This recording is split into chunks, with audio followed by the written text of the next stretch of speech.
Bapak Ibu saudara-saudariku yang terkasih di dalam Tuhan. Selamat pagi, selamat pesta Maria diangkat ke surga. Satu pesta penghapus air mata. Satu pesta di mana sebuah harapan akhirnya terpenuhi. Satu pesta yang mau bilang kepada kita bahwa tidak ada air mata yang mengalir sia-sia. Pesta di mana pada akhirnya kita menyadari Allah akan memakotai orang-orang yang sabar. Bacaan-bacaan dan pesta hari ini sungguh menggembirakan hati. Dalam bacaan pertama kita ambil dari kitab Wahyu. Kita lihat, kita mendengar kisah yang begitu menakutkan. Sendirian si perempuan itu mau melahirkan. Sementara ada seekor naga yang merah siap menelan anaknya begitu dilahirkan. Kehadiran naga itu begitu menggetarkan. Begitu membuat ketakutan. Begitu membuat napas pingin putus. Kehadiran malaikat dengan ekornya yang menyapu bintang dan menjatuhkan bintang-bintang. Saya yakin ada getaran, ada ledakan, ada kehancuran. Di tengah situasi ini, jalan apa yang kita harus pilih? Jalan kuasa, kehebatan. Inilah jalan-jalan yang sering kita pilih. Jalan-jalan pintas. Jalan-jalan yang pada akhirnya tidak membawa kita pada mahkota. Mahkota Allah. Tetapi mahkota kita sendiri. Mahkota kesepian, kesendirian. Di dalam situasi yang menggetarkan seperti ini. Yang menakutkan seperti ini. Yang membuat kita ingin menyerah. Satu-satunya jalan adalah cuma kepada Allah semata. Bukan kepada siapa-siapa. Bukan kepada manusia. Bukan kepada malaikat. Tetapi pada Tuhan semata-mata. Dan begitulah. Dalam situasi ini. Si perempuan itu tidak sendirian. Tetapi ada Tuhan. Dia bilang bahwa naga itu warnanya merah padam. Kepalanya 7 bertanduk 10. Dan di atas kepalanya ada 7 mahkota. Ekornya menyapu sepertiga dari bintang-bintang di langit. Dan melemparkan di atas bumi. Berapa banyak kali kita menjalani hidup kita. Memutuskan kehidupan kita karena takut. Ketakutan yang tidak membuat kita bebas. Ketakutan yang membuat kita manut. Dan diperlakukan seperti bidak-bidak catur. Sebagai anak Allah, kita harus menjadi orang-orang yang bebas dari ketakutan. Bahwa apapun juga saya tidak akan gentar dan takut. Karena saya tahu Tuhan ada besertaku. Makanya Maria tak berkemih. Makanya perempuan yang dituliskan dalam kitab Wahyu itu tidak berkemih. Ketika anaknya dilahirkan, dia menyerahkannya kepada Tuhan. Kisah ini adalah kisah Maria sendiri. Kisah perjuangan seorang anak manusia. Anak yang rapuh. Anak yang dalam bacaan Injil hari ini bilang, siapakah aku ini? Sehingga Tuhan begitu peduli terhadap aku. Jiwaku memuliakan Tuhan dan hatiku bergembira karena Allah juru selamatku. Sebab Ia telah memperhatikan kerendahan hamba-Nya. Maria mampu menerima Allah. Mampu membiarkan Allah masuk dalam hidupnya. Mampu membiarkan Allah menuntunnya dalam hidupnya. Karena pertama-tama Maria menyadari betapa rapuh dan ringkihnya dia. Kerapuhan dan keringkihan itu membuat dia menyadari bahwa dia tidak bisa apapun. Bahwa kalau dia bisa, semua itu karena anugerah dan rahmat. Itu yang membuat dia rendah hati. Pun ketika dia sudah mendapat satu jaminan, satu perutusan, satu berkat yang besar, yaitu menjadi bunda Tuhan. Menjadi bunda yang anaknya akan menjadi bos, sementara anak Elizabeth akan menjadi orang yang menyiapkan jalan. Kalau bahasanya, tukang sapu jalan supaya Yesus jalan di jalan bersih. Tukang ratakan jalan supaya jalan Yesus menjadi rata, enak, dan nyaman. Tapi kita lihat seorang bunda dari seorang putra yang begitu luar biasa tidak tinggal dalam takhta kemegahannya, tapi turun serendah-rendahnya. Karena dia melihat, dia menyadari, dia mengamini bahwa semua itu adalah rahmat, kepercayaan yang Tuhan berikan kepada dia. Kepercayaan yang harus dia jaga sebaik-baiknya. Kepercayaan yang harus dia jaga dalam kerendahan hati dan dalam ketulusan. Dalam iman kepercayaan. Itu yang membuat Maria berlangkah. Itu yang membuat Maria keluar dari kenyamanan kota Nazaret menuju ke pegunungan. Untuk apa? Untuk berjumpa dengan Elizabeth. Karena kata malaikat, Elizabeth sedang mengandung dan ia sedang berada dalam bulan yang ke-6. Dan dibilang dalam kitab suci, Maria tinggal 3 bulan lamanya. Artinya Maria tinggal dari bulan ke-6 kehamilan Elizabeth sampai bulan yang ke-9 kelahiran. Dibilang Maria bergegas-gegas. Dia tidak tunggu-tunggu, dia bergegas-gegas. Dia tidak timbang-timbang. Bagi seorang yang tulus, tidak pernah ada hitungan kali bagi. Seorang yang tulus itu selalu menjalani tanpa memikirkan apapun risiko yang akan dihadapi. Pokoknya dijalani dulu. Apapun outcome terserah, pokoknya dijalani dulu. Itu orang yang tulus. Itu orang yang percaya dan beriman. Itu orang yang yakin bahwa Tuhan sendirilah yang telah memanggil dia. Karena itu dia bergegas-gegas. Dia bergegas karena dia tahu Elizabeth sudah lanjut usianya. Kelahiran ibu yang melahirkan pertama kali itu sudah berbahaya, sudah sulit, harus dijaga sebaik-baiknya.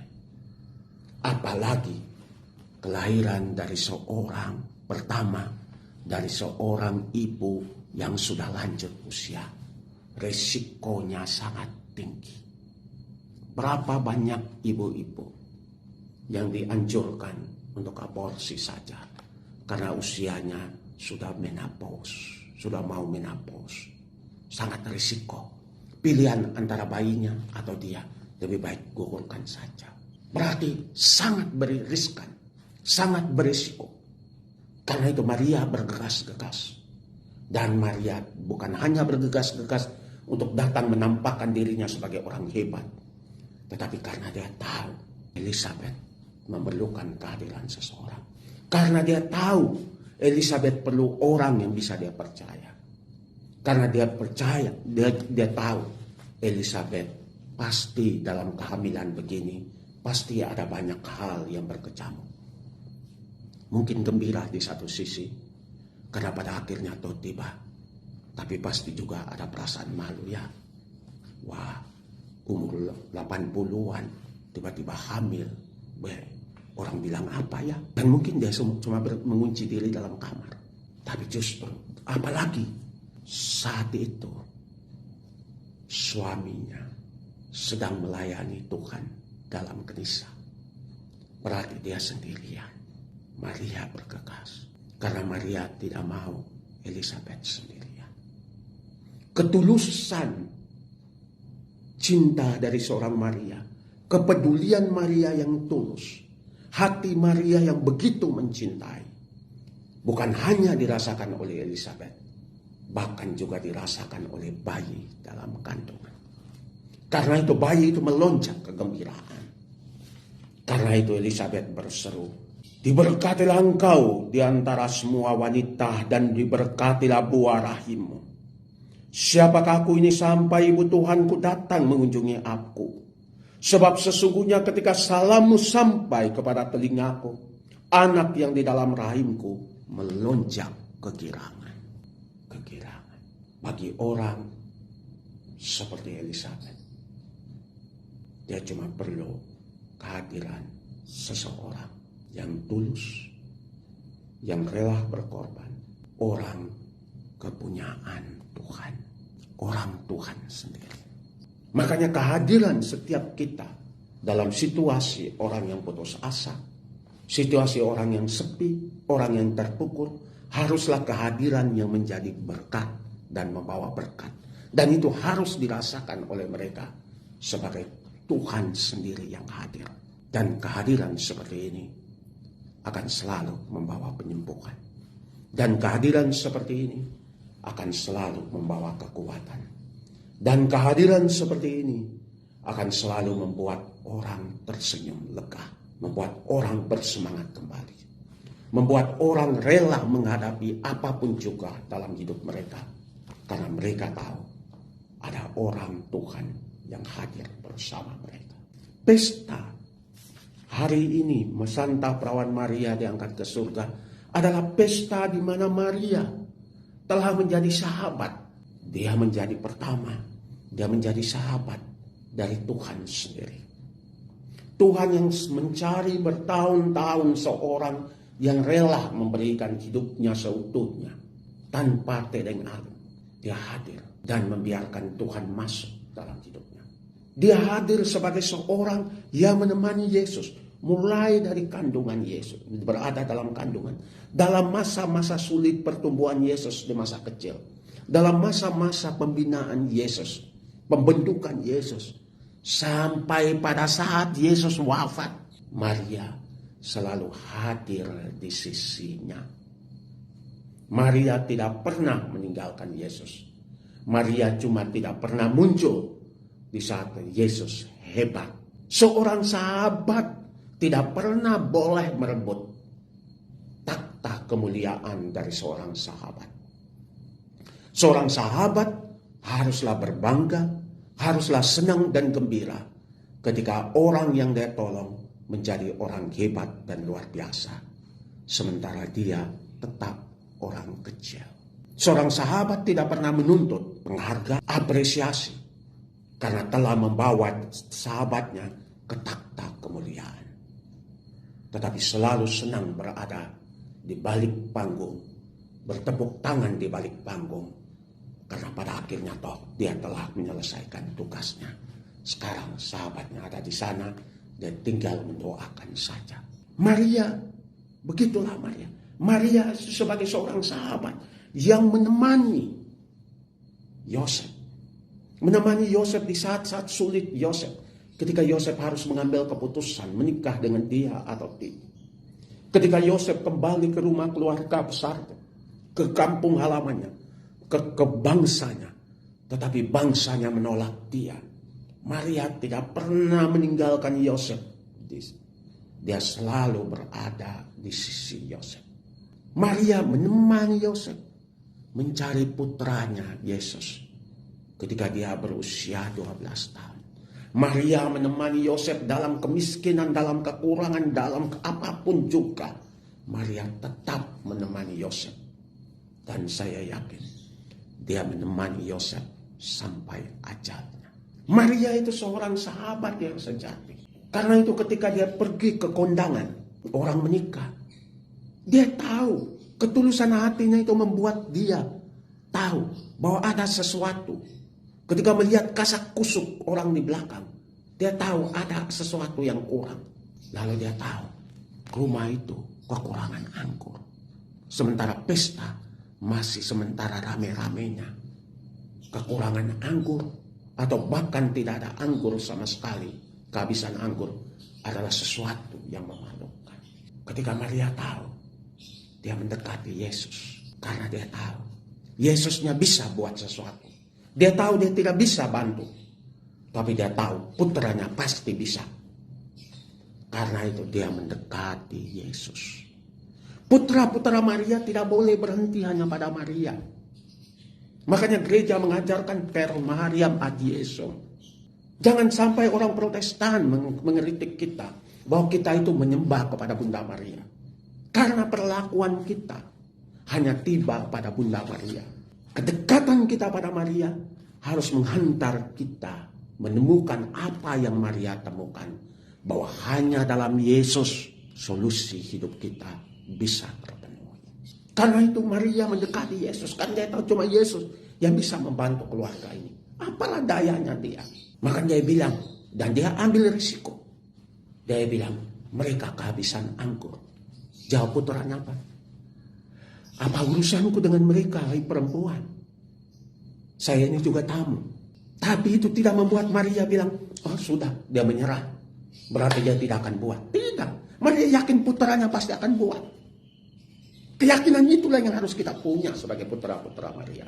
Keyakinan bahwa Allah pasti mendengarkan doa kita. Doa yang tulus. Doa yang peduli. Bukan doa yang minta kebencian supaya orang lain hancur. Doa model itu Tuhan tidak dengar. Tapi doa yang memohon orang sembuh. Doa yang memohon supaya hidup orang boleh didamaikan kembali. Doa-doa model begini pasti Tuhan dengar.